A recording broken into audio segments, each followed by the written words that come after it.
خاص طور پہ جو نوجوان لوگ ہیں ان کے بھی جو عائلی مسائل زیادہ ہوتے ہیں، ان کو بھی تسلی نہیں ہوتی. کسی کو آپ حق مہر دلواتے ہیں، کسی کو نہیں دلواتے، کسی کو زیور دلوا دیا، کسی کو تحفہ کہہ دیا، کسی کو نہیں کہہ دیا.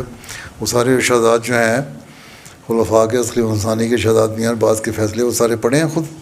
جی حضور کچھ نہ کچھ پڑھیں چنیدہ، لیکن کچھ نہ سارے کچھ نہیں پڑھے، سارے پڑھو نا. ہاں جی انشاءاللہ. اتنا کون سی مصروفیت ہے، پڑھ نہیں سکتے. اپنا جائزہ لو نا سارا دن کا. تو کوئی بھی نہیں ہے جو 14 گھنٹے کام کرتا ہو. 6 گھنٹے سونے کے لیے کافی ہوتے ہیں نا. 3 گھنٹے کھانے پینے کے لیے، لوگوں سے گپے مارنے کے لیے فیملی کے سے کافی ہیں. 2 گھنٹے اور دے دو. جی ٹھیک ہے. جی تو 6 5 11 ہیں تو 13 گھنٹے ہیں آپ کے پاس جی جن کا صحیح استعمال ہونا چاہیے. جی وہ 13 گھنٹے کا استعمال یہ اپنے اسٹوڈنٹ کو بھی عادت ڈالیں.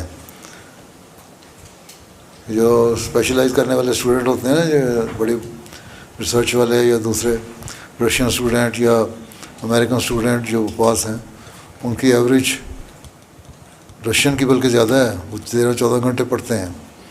امریکن 11-12 گھنٹے پڑھتا ہے.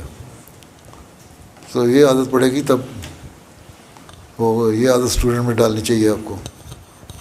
اور اسی صورت میں ہوگی جب آپ خود بھی کر رہے ہوں گے.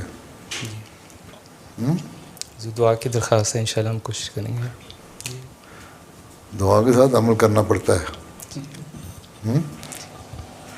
بعض لوگ آگے کہتے ہیں کہ دعا کریں یہ ہو جائے. میں کہ پہلے یہ بتاؤ کہ تم نمازیں کتنی پڑھتے ہو.